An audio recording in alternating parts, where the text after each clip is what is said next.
Hey there, welcome back. I'm Michelle Cameron Coulter, Olympic gold medalist and host of Inspiring Possibilities, The Courage to Jump In.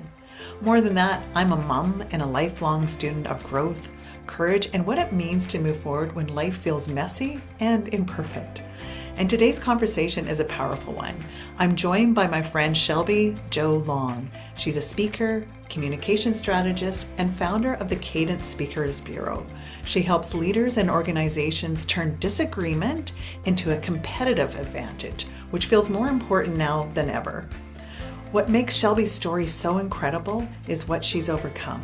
After a traumatic brain injury in high school that left her in a coma, she had to relearn how to walk, speak, and write, and yet she never questioned her future, even going on to be a national debate champion.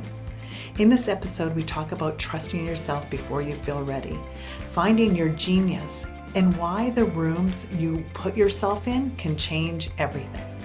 Let's jump in.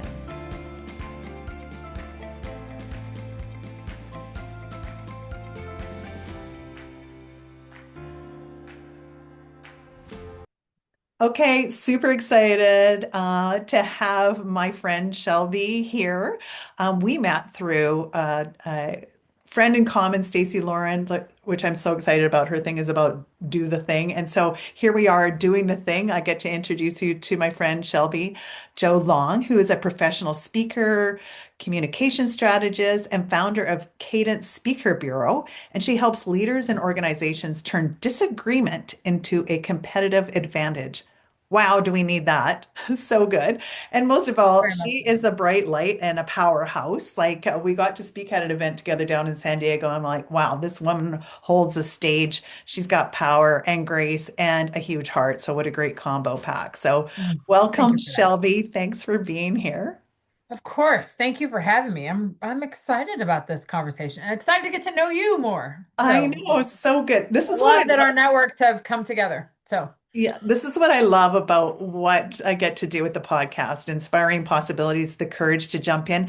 It's sharing stories of how people got where they are and the things that you had to move through, the courage that it took to get where you are, because everyone looks at people that have achieved and going, oh, you can do that because XYZ. But they don't necessarily know the story that it took to get there and what drives you. So that's what I love to dive into. So yeah, Shelby, fun. I'd love to hear your story and what brought you to where you are now, and then we'll dive into some of the things that you had to overcome to get there too. Yeah. Oh gosh, where do I start? I know that's a big, broad question, isn't it? It's a big, broad question. I'll start with where my professional career, and that's kind of transformed, particularly in the past 5, 6 years. It's taken on a life of its own as I stepped into entrepreneurship. But I haven't always done that. And then as I dive deeper into that, there's a much more of a connection to my life even before I went to college and the major transformation that happened there. So there's a These whole are lot the of things. stories we love. It's the Mhm. journey that it took, the journey to where you are now. That's what I love. Like, so where did it all start? That's a good question. The major foundation of what I do has to do, it's really interesting because it has to do with the activity that I loved since I was in high school. And actually, I probably loved it even before that, when I was in 4-H and when I was in student council and doing lots of speaking, which is college debates and high school debates. I debated in high school, and it's just something that I grew up on a farm in the middle of Idaho, and I had no neighbors, and so I entertained myself a lot with my brother, and we were on the farm. But what I did all the extra after school activities because I wanted an excuse to stay in town. I wanted to be around people. I kind of yearned for that. And so mom and dad always had us in 4-H, which is you care for an animal for 6 months and then you show it at the fair. And then it's kind of a farm thing to do, but then also they have leadership classes and they have cooking classes. So it's very much teaching you independence and leadership skills. And So that good. Like It that, was, like pause for a second, like the yeah. life skills and resiliency and being responsible at a young age. Like when you're raising an animal, was it cattle usually, or was it different? Yeah, I always took a sheep, a lamb. Okay, So, I yeah, love that. Oh, yeah. little lamb. Because What? I grew up on a farm, so it was just like what all the farm kids did. That's what we all did. Hey, So, that's so cool. And yeah. not underestimating the power, like the foundation that you get from doing that. It's pretty cool. Yeah. Yeah, Yeah. and in hindsight, I'm no longer on the farm, but it was that taught me a lot of lessons and my gruff old farm dad, he was very instrumental in all that. So, but that's where I started speaking, and then when I got into high school, I did a lot of student leadership and government. I love speaking, being in front of people, so I did debate, and then I did youth legislature and all that kind of stuff. And then I was inspired to do that in college too. And then when I did that in college, I ended up a national champion, which Okay, was whoa, pause for a second. You I just know, and branched over that, breeze over that. Like I that takes know. a national champion, hello, in debate. Like that takes a lot. Like, so super big question, but were you always this beautifully bold and confident? Like, was there ever a time that you just kind of like ever second guess or question? Because it just seems like you have this like bold gene in you. Well, I think that is true, is that I do have the bold gene in me. But there was an incident, and I don't know if you've heard me speak about this. I may have peppered it in somewhere. But at the end of my junior year of high school, I got into a car accident and I had a traumatic brain injury. And I Wow. was in a coma for 16 days. And I had to relearn how to do everything, Wow. which was interesting because I don't remember it, and I also didn't suffer any other major. Of course I had major injuries because I had a traumatic brain injury, but like my pelvis broke in a few places, but that was nothing that didn't heal when I was in recovery for everything else. But I was very, very fortunate that I was able to relearn things and go back to school my senior year, and I graduated salutatorian, and I went to college that fall, the next fall. So that a year after I got in the accident, I was on a nationally ranked college debate team. And Wow. what I learned from that process is that like it was the connection, and I honestly didn't discover or think about this much until I wrote the book about it. And I wrote the book about it 4 years ago. So I mean that's Okay, almost what 30 was years. you wrote Oh, the book about your accident and recovering from that and from a brain injury and what that took to kind of gather all the pieces back together and learn again. So yeah, how do you that's mean right. you didn't realize it until okay, you're blurred there. What is it? It's called I See Your Genius, I see your Transform Your genes. Idea into Income. Ooh, Well, I like that. I was inspired to write the story by some publisher friends that I was around at the time, and because it was always something that I did that I kind of hid because it was a deficiency. And when I was applying to go to college, I didn't want my college debate coach to know about it, so I never told him about it. But I had always been a speaker, but really when I wrote about it and decided to write about it, then I discovered that when I got in the wreck and had the amnesia, yes, the amnesia is terrible, but I was so fortunate in my recovery. But when I woke up and I started to get conscious again, there was nothing in my mind that put me at a deficient level. It was always like, of course, I'm going to go to college next fall. Why wouldn't I? That's always been my plan.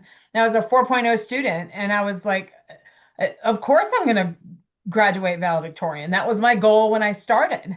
And I just returned from the state debate tournament where I took third place. So of course I'm going to do debate. Like I'm going to do that again. And I was elected class president, and I don't even remember it. But Wow. yeah, it was. And then my friend told me, and I thought she was joking, but I was. And Really? then, You but didn't it, know that.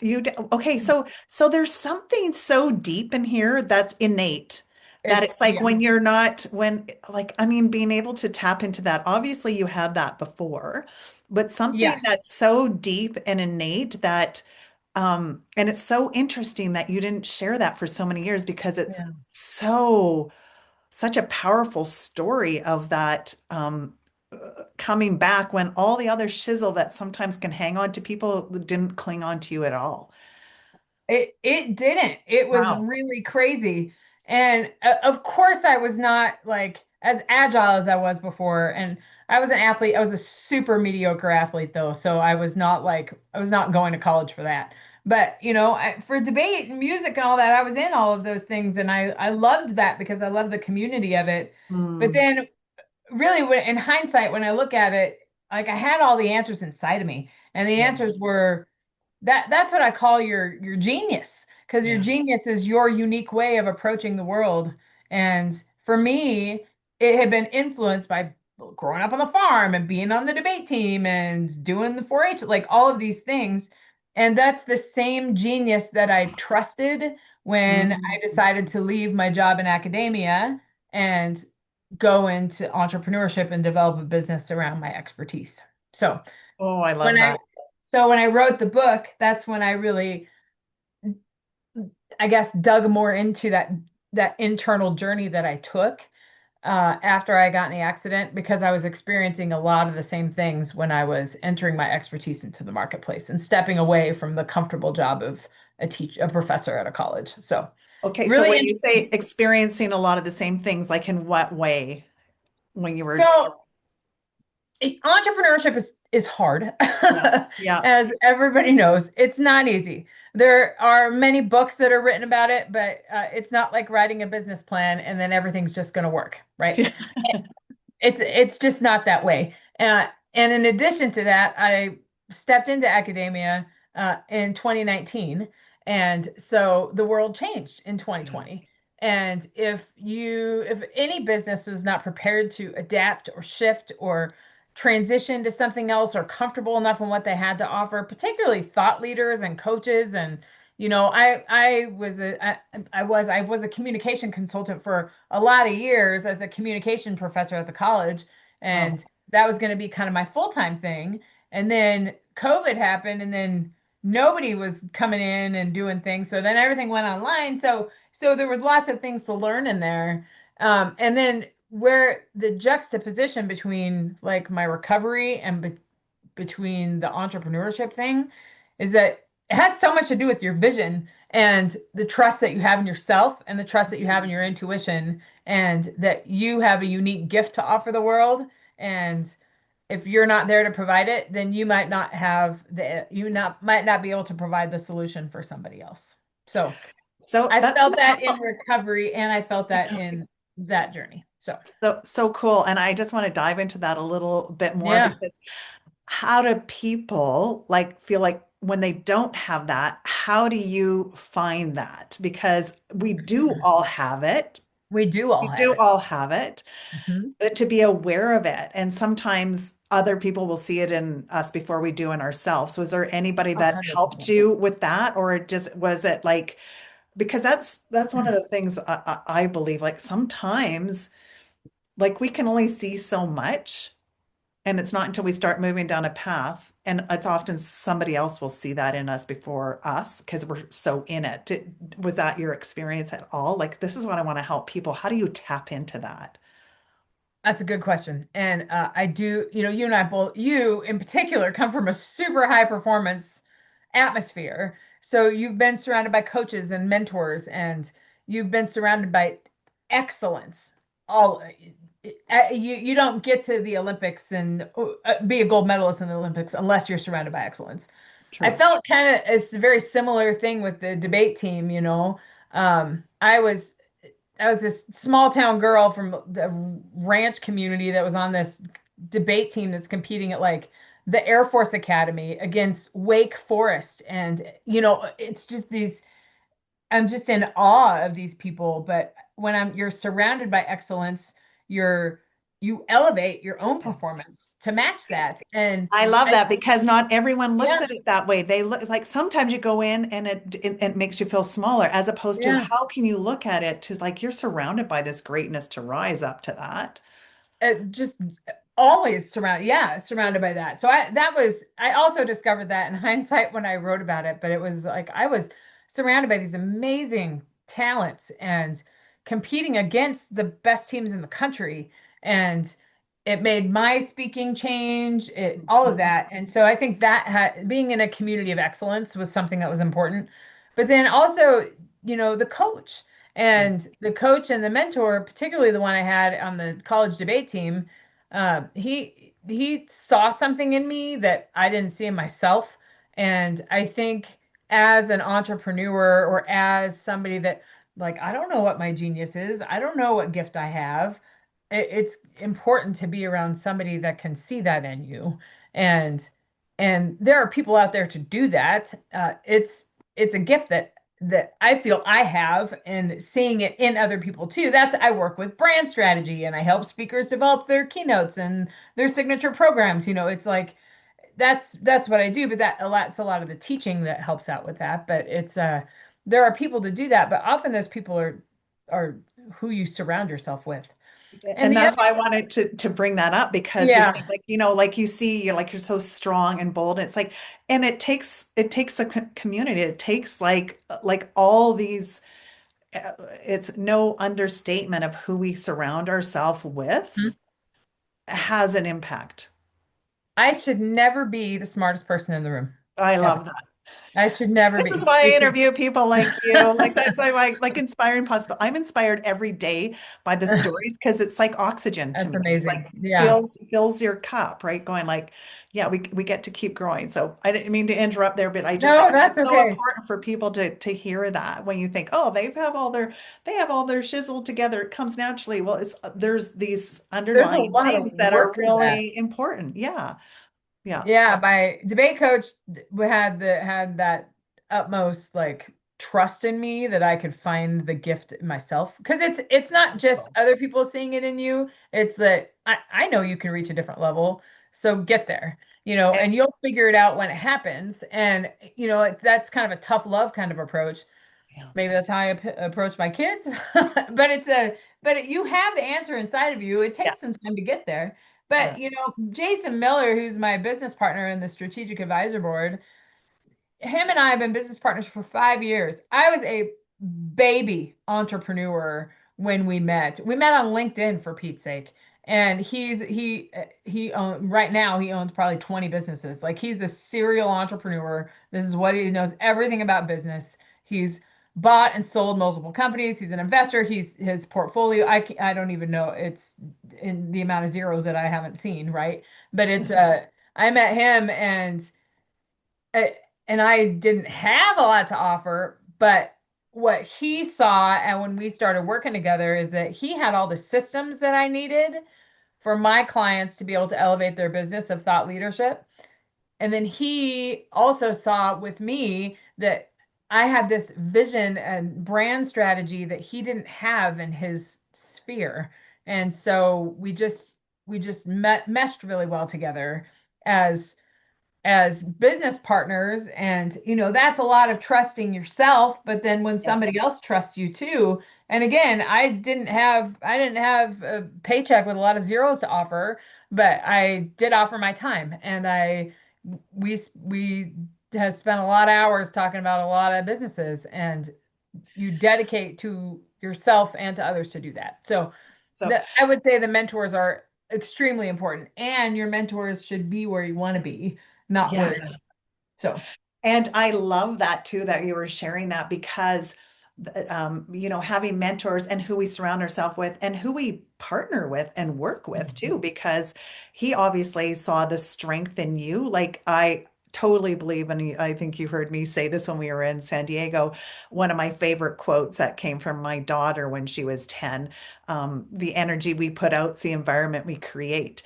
And the energy that I you love that. bring of this beautiful confidence, even though you might not know exactly what something looks like, it's like trusting yourself and stepping in. That's what I want to elicit with everyone that's listening, that we do have that inside. And when we trust enough to step in and go, like, I'm sure there was like, okay, like, how is this business going to work? And he's got all this acumen and I'm here, but there's a magic synergy that happens when there's an intention that's Hmm. potentially bigger than us and magic of bringing collaborations together. Like this is the other thing that's so important, to not try and do these things all on our own, that we can create Mhm. even more so when we collaborate with like-minded, in the sense of driven in vision, and but maybe have different gifts, because we don't have to know how to do all the things. We can be open to learn. Oh, Yeah, absolutely. And that's having a, and having a growth mindset.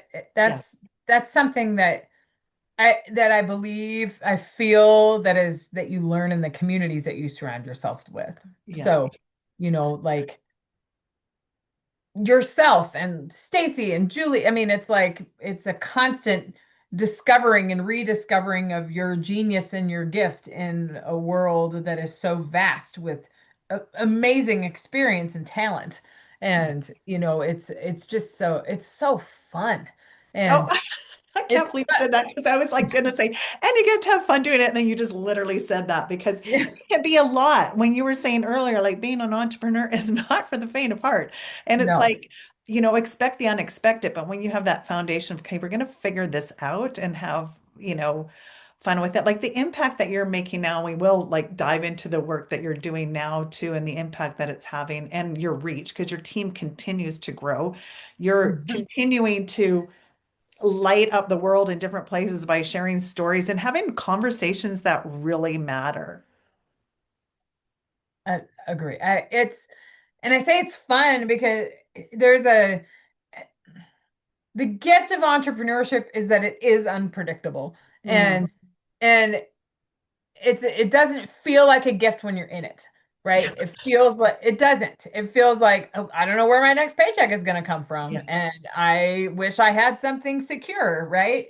But then I think, the book that I wrote, the subtitle to the book that I wrote, Transform Your Idea into Income, is the journey of an academic refugee. Is that I had all of these ideas that I wanted to do. I didn't really know how I was going to do it, but I was trapped. Like I was there intentionally in the college environment, and I was teaching, which I love to do, but I was limited in the space of influence that I had.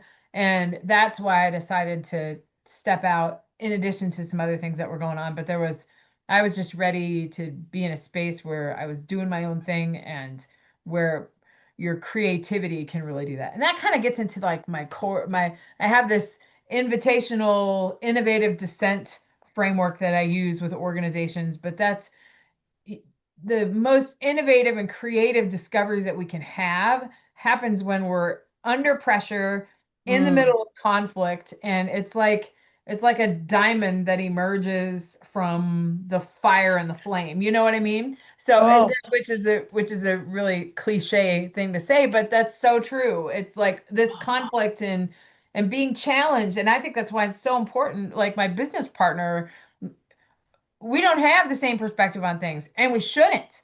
We mm. challenge each other and we question each other, and that's so healthy. And I think that's such an important part of business. So Okay. I want to rewind for a second and touch there's on a something. there's a lot there. There was, well, it was so big what you were sharing about the challenges and working through it. And that's where like diamonds come out of that. And so often that's where it's easy to recoil and go back, because it's challenging.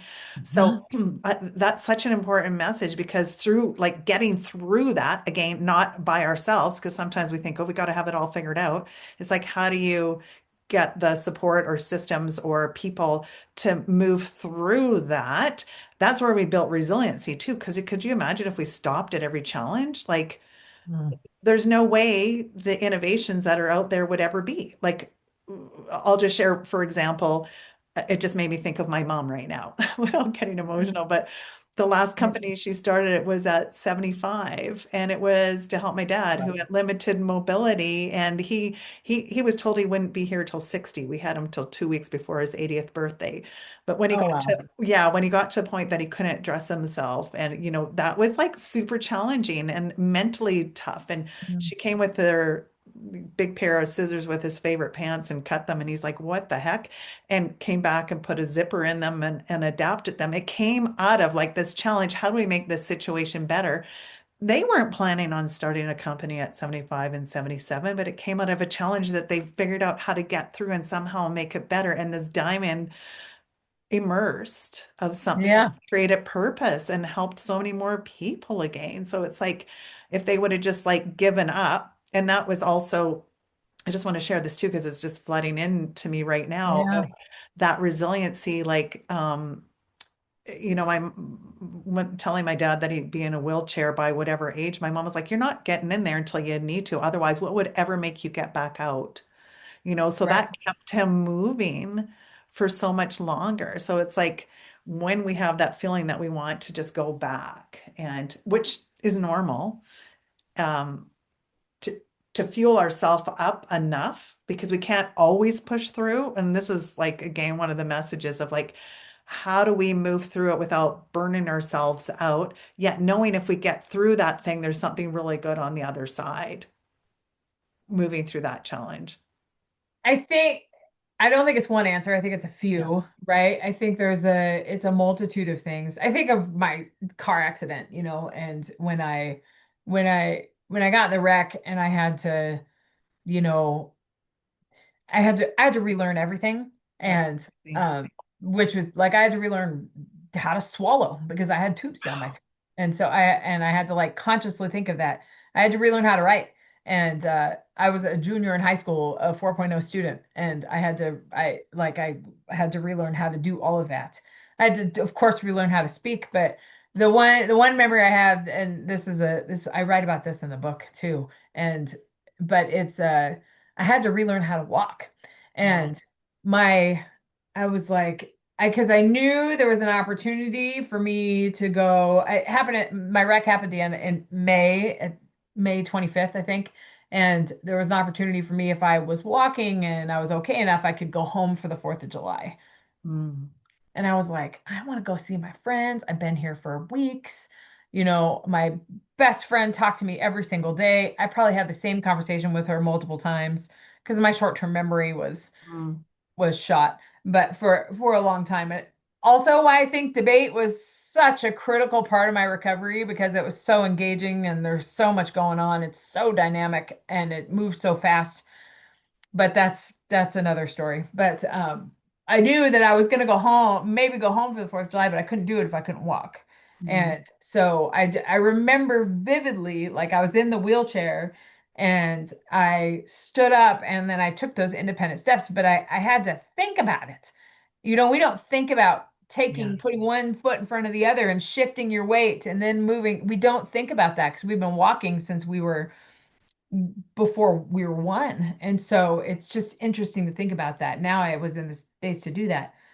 But I don't think if I would have had the vision or the motivation or it's not necessarily about goal setting. I think it's more about envisioning yourself of where you want to be Yeah. and Oh, I what you love want to that. do. And just even that small thing of like, I want to go home and see my friends. But then I do think when I went back to school my senior year, um, there was no question in my mind that I was going to go to college. My teachers might have thought something different, you know, So and and that was my dad too. So I remember this is another fun story. And I'm sorry, no, don't. I love keep it. going story to story. I But love I it. remember my dad. My dad, love my dad, bless his heart. He passed away 4 years ago now, and he was such an important part of my life. But good old grizzly farmer, in the summer he didn't hear anything but a curse word come out of his mouth, and he's just that guy. But we sat down in a meeting with my principal and a couple of my teachers before I went back to school my senior year, and then it was because nobody really knew how to handle me, and they didn't know what my capabilities would be. And like I said, 4.0 student, debate team, student council, all this stuff. And we're sitting in the room and my principal was like, yeah, we were just kind of talking about how maybe we should alter Shelby's schedule a little bit to help her ease back into school and help her help her adjust since she's had such a traumatic thing. And my dad's like, hell no, she's going to college next year. She's not going to be able to do that unless she's challenged and unless she has you around her pushing her. And so we're going to put her in all of her classes. She's going to do all of her things. She's going to be okay. Like it was that very much, and that's the way he's always been. You got a scab, you brush it off and you go out, back out and do it. But I mean, that was a really important thing for me because not only was it me having that vision, it was somebody else having that vision for me. And you can go do that. Just do it. Just step into it. And you can. You have the vision for it, and it's a trust to do that. And I think the same thing even emerges in entrepreneurship, right? Like I sat in a conversation the other day with a company who wants to sell their business in a year. And I'm talking about mergers and acquisitions and these conversations with more zeros than I've ever thought of in one transaction. And I'm like, this is a big deal. And Jason's like, you belong here. So it's a kind of combination. So it's not it's almost a mindset thing. It's like you have that. We all Yeah. have that. Yeah. Like, where do you want to be? And what kind of conversations do you want to be in? And do you want to be in the Olympics? Do you want to speak on a stage at a major conference? Do you see yourself doing this Yeah. for your life? And it's coming up with those visionary questions at first, I think. I love it. And I love so much about claiming it because when we Yeah, claim it, it shifts our whole energy around it. And a it's not hundred like percent. there's not going to be points where there's uncertainty and doubts. Like that's human nature. But it's like, how do you keep stacking those little wins? That's why I just say it's so important. Like I love the example that you just shared of this, big meeting that you just had with all the zeros, and you can go like, hey, I haven't played in this playpen before, but it's like, no, Right. there's like, wait, it's the same foundational part of it. So we hear so much, and I've talked about this too, like the whole imposter syndrome thing where, when I was prepping for my TEDx about like letting go of perfection and this imposter syndrome when I found out that like over 85% of high achievers, especially women, think they're not good enough. And if we just put that on the table and go, okay, so that's the thought. Well, it's not a surprise whenever we're doing something new. That's a normal thing to kind of feel, am I good enough? When we make it feel like, okay, now that we're aware of that, what do we get to do to shift that? Like, how do we actually change that? Going, it's normal to have those feelings. And it's like, no, wait a minute. Then you've got a partner to say, hey, you actually, you've got this, you've got what it takes to just keep moving forward. And then our confidence, I totally believe, like comes from doing the things. Like we don't think our way to confidence. It's like get in there, get your sleeves rolled up and actually do the thing. You have got to take action. Yeah. And that I think I have talked to so many entrepreneurs because I'm in the thought leadership space, but Hmm. and also I'm also an academic. So I know what analysis paralysis looks like, right? You Yeah. could think about something and it's a constantly, and I'm a debater too. So that's what we do. We constantly have this chain of things that this could happen and this could happen and this could happen. And you can just think about it. And then, but you just gotta but I think the most important thing to kind of get out of that funk, and even if you don't know what your vision is, even if you don't know where you want to be, get in a room with people that are doing things, and then you'll discover it. Yeah. Like like the conference that we were at with Stacy. How many amazing people were there that I mean, all this incredible talent that was there, and it's like, oh, he exited his company for this amount of money, maybe I can do that in a couple of years. It's like you don't know what the possibilities are until you put yourself in a space where you discover that that's even a possibility. I You know, love it. And that's the whole thing about what this is about, inspiring possibilities and the courage to keep jumping in, even when we don't yeah, know. And the path, we don't like 90, what percent of the time do we actually know the path? We don't. It's going to unfold as we keep going forward, right? So, yeah. so cool. And I I love it. and I get that. I mean, because a lot of people are wired like that, Yeah. and our school system's kind of wired like that. I look at my daughter, my son. My daughter and my son are similar, but they're different in some ways too. But Ava's much more of the I'll build the parachute after I jump out of the plane, where Emmett's more of the I got to make sure everything's packed right and I got to do all this and this. And so it very much different personalities, but But handle probably conflict too. great for each other too, under the Yeah. same household, and amazing that those are both your kids, right? It's amazing how different they can be, that they take Yeah. on the different traits. But it takes, there's no one way. Yeah. Yeah, Right.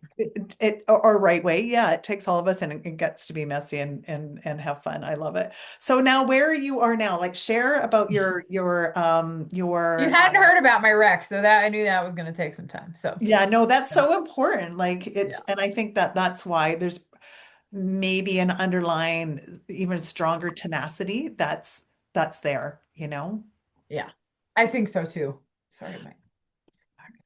That's Sorry. all good. So, okay, so share where you are now with Cadence Speaking Bureau, and I have some questions around that too that I'm fascinated to find out, like, how that started, and also what are some of the key messages that people are craving right now that you're witnessing through the Speakers Bureau? So first of all, how what got you started into doing that, and then I tend to do multi-layered questions. I don't even know, it Yeah, comes out as it comes out.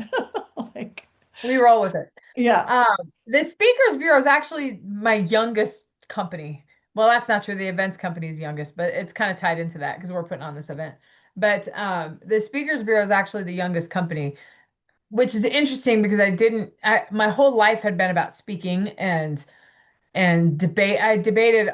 I coached. I debated when I was in high school, and then I coached debate for about 20 years. Wow. And I took debate teams all over the U.S. Wow. I led a debate camp in Morocco and Mexico and Ireland, Cool. and I mean, I had a lot of fun doing that, and I loved being able to have these conversations with different cultures and we're debating and talking through things and just there's nothing quite like it. So that was something that was very transformative to me, but it wasn't the first thing that I did when I stepped into entrepreneurship.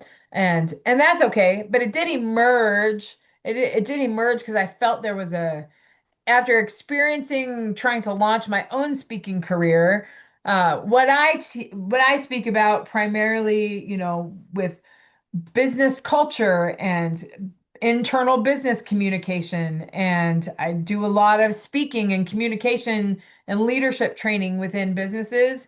And I was finding that as I was going into businesses and trying to offer my services, I speak about communication, but businesses need a lot more than that.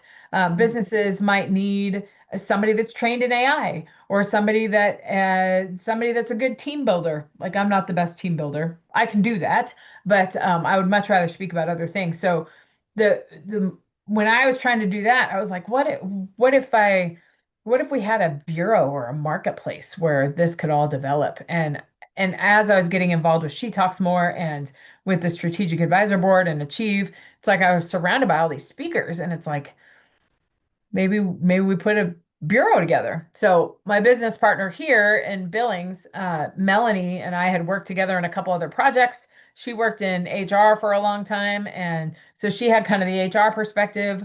I had the communication academic perspective, and then we just have kind of learned about professional speaking together.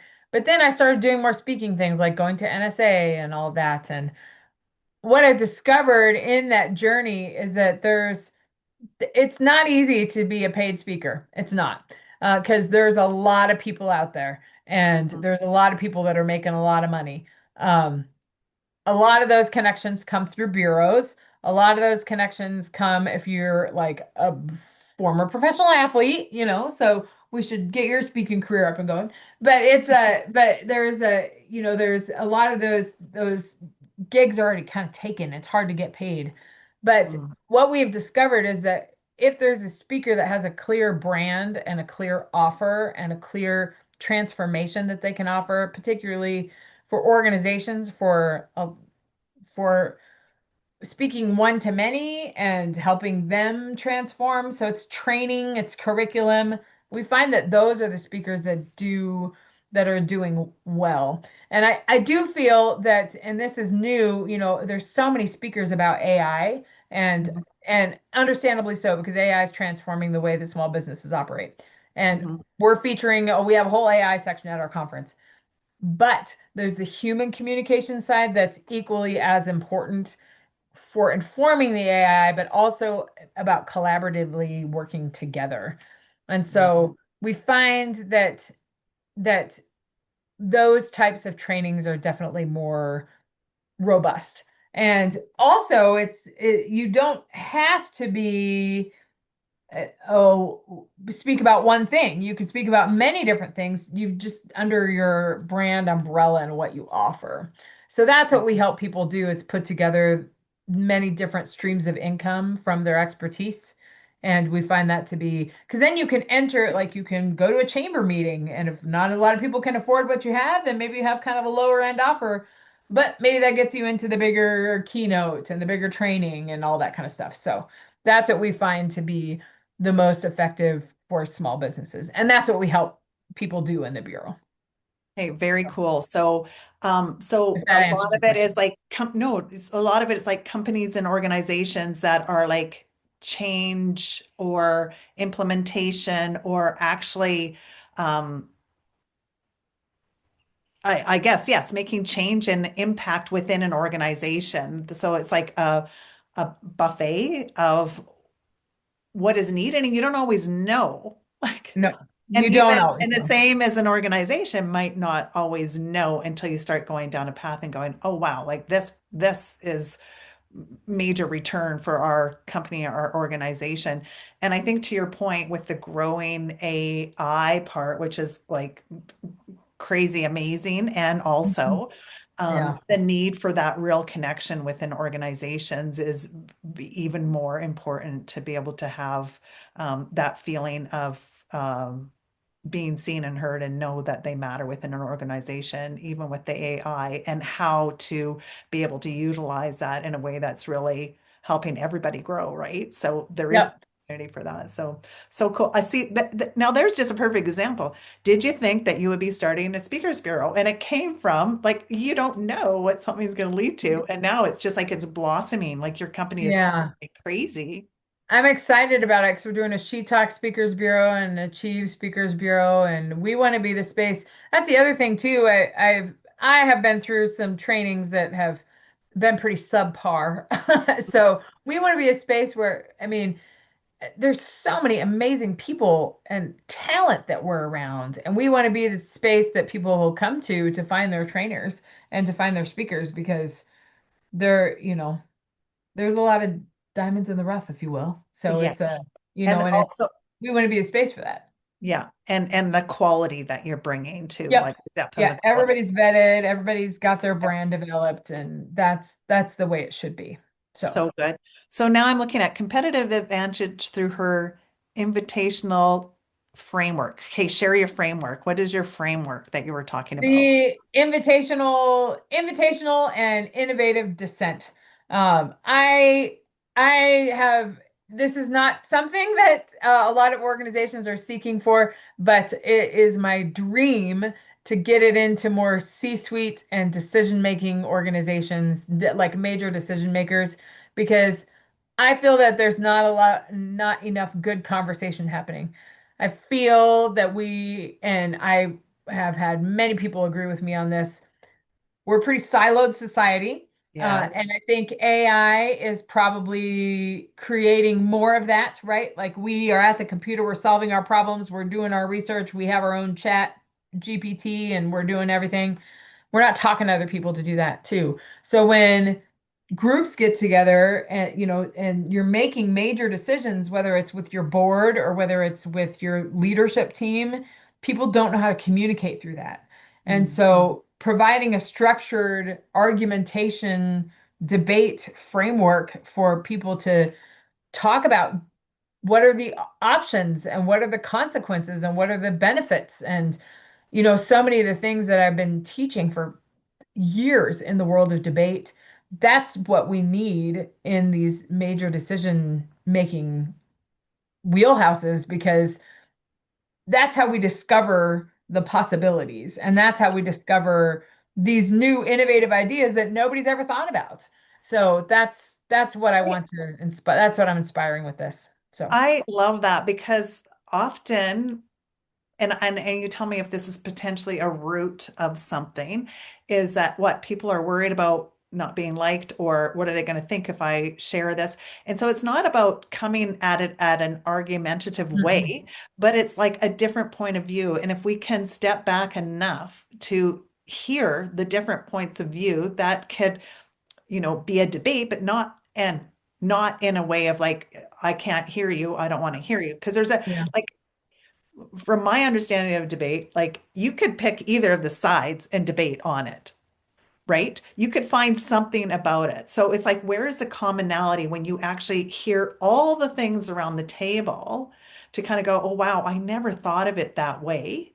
It's not in a way of being defensive or Mm-mm. this is the only way. I think to your point, I think there's a huge opportunity to open up possibilities when we go, if we're open enough to hear a different perspective and the passion and um, the legs behind a point of view without judgment. Yeah. There's a whole framework to it because Yeah. we're so, especially our social media is so polarized now, and Yeah. it's hard to have those conversations. But really, we're living in a world of silence Yeah. where one side is hearing what the other they're saying, and the other side's hearing what they're saying, but nobody's really talking across the aisle. And I feel, and you're right, that debate, we do often see this head to head. People think of it as negative, and sometimes it is. Uh, but if we step back out of that and go into it with a structured way to have these conversations and to talk about how all of these things could possibly work together and create true collaboration happens when we have that good discussion. Oh, And that's really where it is. And it's really about putting, and it's also not relying on like one statement arguments. Like that's right. developing an argument is using evidence and research and reasoning and one of the probably one of the most important things that I learned from when I competed in debate, the style of debate that I did was impromptu. And in college debate, this was it. So you and your partner would get your topic. You knew what side of the debate you were going to be on. You knew if you were for or against government or opposition, but you didn't know what the topic was. And so sometimes you had to debate about things that you did not believe. Mm, And I don't think there's a thing that you can do that's more helps you grow more as far as like seeing other perspectives than that. wow. Okay, it takes walking someone else's shoes to a whole other level to see where their It point of view really might does. be. Because then You then know, you're like, well, that's not what I believe, but maybe I can be open see to, what their argument might be and I can develop that and yeah, see how that works. oh my So, gosh, I don't know why the word tolerance just came to mind because then there's a new level of it's not even tolerance, but understanding, not even just empathetic, but just like going, oh, wow, I never thought of it that way. I never looked at it that way. So the gift from debate, or maybe there's another, I mean, you would probably, you're a debater. The word debate initially is like, it sounds like this, as mhm, opposed to let's look at both of these sides. And then if we do this, and I love that you have a structure around it, then you step back and go, what could actually come out of this from now seeing it from these perspectives? And if we come in with an intention of how can we create something even better out of this, or I think going into a debate or these conversations and creating that space to have that open conversation with the intention of coming out with something that neither could have done without the understanding of both sides um, or all sides could transpire. That's where innovation comes from. 100%. And it's those are I think and this is anecdotal. This is not, I didn't read this in an article or anything, but there's a lot of tech companies out there that are hacking away and making these amazing tools and things. And I don't, I feel like they're not really talking to each other. They're doing their thing. And imagine what could be created if people were working together. I taught this class I taught it every year for 18 years. small group communication. And there is not, I probably had maybe one person or two people out of all of it that was excited about the class. Nobody wants to take small group communication because they don't like working in groups and they don't like relying on other people. They like solving problems on their own because it's more efficient, it's faster. I get it done on my own time. I don't have to talk to anybody. So there was very few people that really liked that. But they liked it when they left because I Wow. made them solve problems together and I gave them these challenges and they worked together and it's these things that were hard, but they got to solve it together and create something that they didn't know was possible. So I it love that. that's what I want to bring into decision Yeah. making groups because people and it's just like what Stacy's doing with the $1 billion impact thing. It's like, why wouldn't we do that? Yeah. Is there some challenge in it? For sure. But there's like, why? Of course, that's a great idea. It's like this collaboration, but there's got, and bringing so many people to the table to have that perspective is so Yeah. important. So good. Oh my gosh, I love that so much. I love that you shared that about the class that you have because there is this natural resistance of like, oh, am I going to be and I think I keep going to this statement often of it being seen, heard, and knowing that our voice matters. And then what transpired after that uncomfortable, almost like this is good for you, vitamin C. Get in here and Yeah. play. Get in here and play because we don't know what could come out of this. But that, again, that's all about courage too. Like those, the students that signed up, maybe it was a non-optional elective. Wait, that doesn't go together, elective and non-optional. But Yeah. like one of the courses, but then it will probably serve them so well. Where do we Those are not, life skills. right? Where do we Yeah. not have these situations in our life? Nowhere, Right. You right? have to. And if we avoid it, then we're never coming to potentially the best solution that's inclusive too, right? It's like it's Mhm. not making anybody wrong. It's like, anyway, I love this so much, and I'm so happy that we got to dive in more into what you do. So I understood, now I understand it even more and just going, oh, yes, we need this. I think so powerful. I know we could talk forever. There's so much on I my mind. know Oh we my gosh. can. I know. Is there any last things that you want people to take away from either what you do or the message that you want to leave? I just I just want people to think about what's their unique gift to the world Mm, because they have one.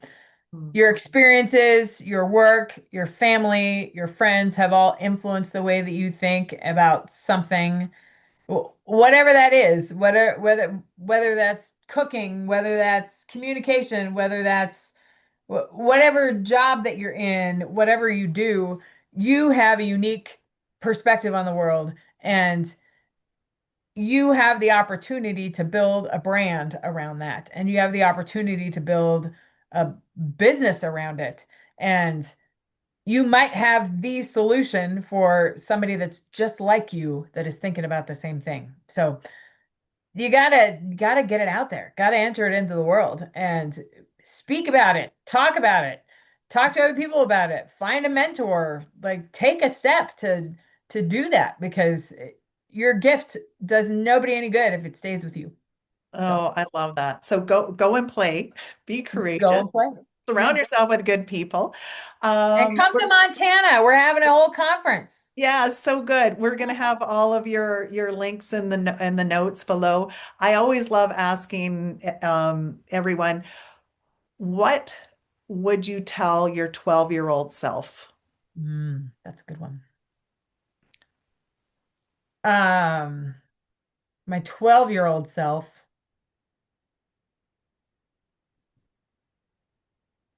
that's a good question. I would tell my 18-year-old self, well, I would say 17. So before I got in the wreck, that it's okay to ask for help. Um, and because other people can and should help you.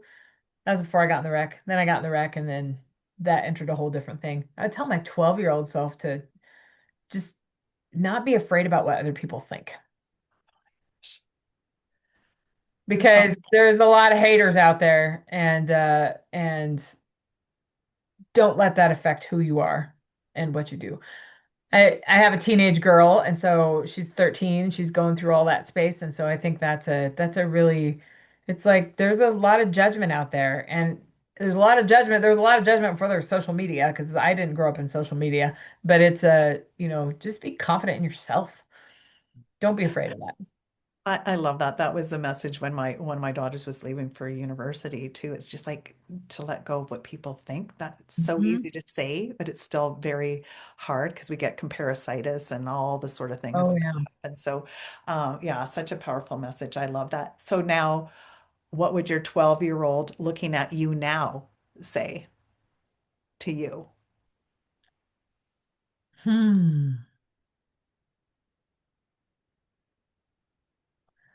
Probably that's a gosh, these are good questions.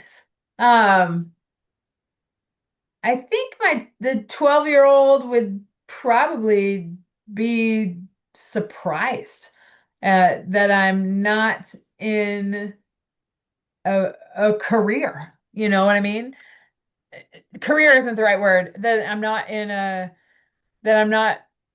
I didn't always want to be a teacher. God, I wanted to be a lawyer. That's what I wanted to do.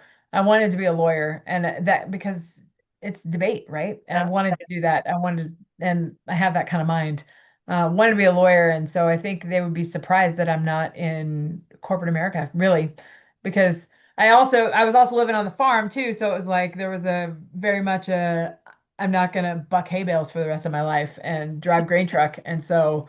I'm going to go to the city. I'm going to be a lawyer. I'm going to do something I'm going to make money and not have to sweat the blood, sweat, and tears, if you will. So yeah, I think they would be surprised that I'm not there. So And proud, or what would she say? she would, she would be proud at all of the speaking that I'm doing and proud of, proud of the, proud of the confidence that I have in front of an audience. I love it. Yeah. So Because I good. didn't have that when I was a kid. It takes training. As you know, we didn't even Yeah. talk about, but as you know, it does not happen overnight. Like I have given thousands of speeches, thousands. And I have practiced, debate is, you go to a debate tournament and there'd be 8 debate rounds before you go to finals. And the debate rounds are you speak a lot. But you practice before then. It just that practice does not make perfect. Practice allows you to step into the arena. And then when you're Oh, in the arena, that's when the true magic happens. But you oh, gotta you gotta be prepped to be able to do that. So oh, that's a quotable, that whole last part. I love it so much. And I'm so happy I asked these questions because when we first talked, I thought, man, this woman came out like born bold and brazen. And so to understand, like it really is for a journey for everybody. And it the is. more that I think we can enjoy that journey, and know that we're going to have ups and downs and all those things. So I love what you shared about your 12-year-old self and all of this. And I'm so grateful to call you friend, Shelby. And I know that Oh, likewise. we will be doing some amazing things in this world because collaboration and playing together is so much more fun. So, So much any more fun. any last words that you want to share? Yeah, I'm thinking of my mom. My mom's birthday is coming up. She passed away a year and a half ago now, and my it would I would be remiss to say that my mom was such an important part of my life, and she stay at home mom, farm mom until the kids were in school, and then she went and got her degree, and then she went and started selling real estate. And then that was her. It was really fun to see her grow her career, and she did amazing things. But like she sold real estate and did really well and didn't even have a website, you know what I mean? So she did it all through relationships. So I learned a lot from her. And her stubborn soul, she very unfortunately had cancer, and watching somebody pass away from that is not fun. But She was so stubborn that she stayed up until 4 in the morning to finish her continuing ed exam so she Wow. could get her real estate license. Wow. This was just a couple months before she passed. So she was such a hard worker, and I mean, I my lessons in resilience come from my mom and my dad. So My God, I love that so much. yeah, When's your mom's birthday? it's March 30th, so it's coming up. I Yeah. got goosebumps. My Yep. mom's is March 3rd. And Oh, that's it, next week. yeah, and actually, and I don't know when this is going to air, but me coming back to do the podcast is a tribute to my mom. Because when I lost her, it was just, I recoiled back and I'm like, I can't tell my kids to do the things and I'm not doing the things. So this Mm. whole podcast is a tribute to my mom who from wherever she is right now got me back to like get back in the game again. So I acknowledge your mom and my mom as ones that were such huge teachers of lessons that I think I appreciate now even more. I wish I would appreciate it even more when I was like that stubborn kid. But yeah, so Yeah. sending much love to Much your love. Much love yeah. to the moms. Yeah. Yeah, so good. Well, thank you, my friend. Like Thank I you said, for having me. all Shelby's contact info will be on the link here. And thank you for the rich conversation and inspiring possibilities and the ripple effect. Anytime. Thank you for having me. This is amazing. Take care. Wow, what a conversation. Shelby's story is such a powerful reminder that we don't need to have everything figured out. We just need to trust that what's inside of us is enough to take the next step. I love what she said about having the vision first and then growing into it. And also, how often do we avoid discomfort, disagreement, or challenge when those are the exact places where growth and innovation are waiting? So here's something to think about. Where in your life are you holding back because you're waiting to feel ready? And what would happen if you trusted that your genius was already there? If this episode resonates with you, I'd love you to share it with someone who needs to hear this. And be sure to connect with Shelby. Her work around communication, leadership, and turning disagreement into real opportunity is something every leader and entrepreneur can definitely benefit from. You can learn more about her work through the Cadence Speaker Academy, the Strategic Advisory Board, and on her website. All the links will be in the show notes, along with a way to connect with her directly. And if you're ready to take the next step, you can download my free guide, the Courage to Jump In Starter Guide, also in the link show notes. Thank you for being here and for being part of this community. And remember, you never know what's possible until you take that first step.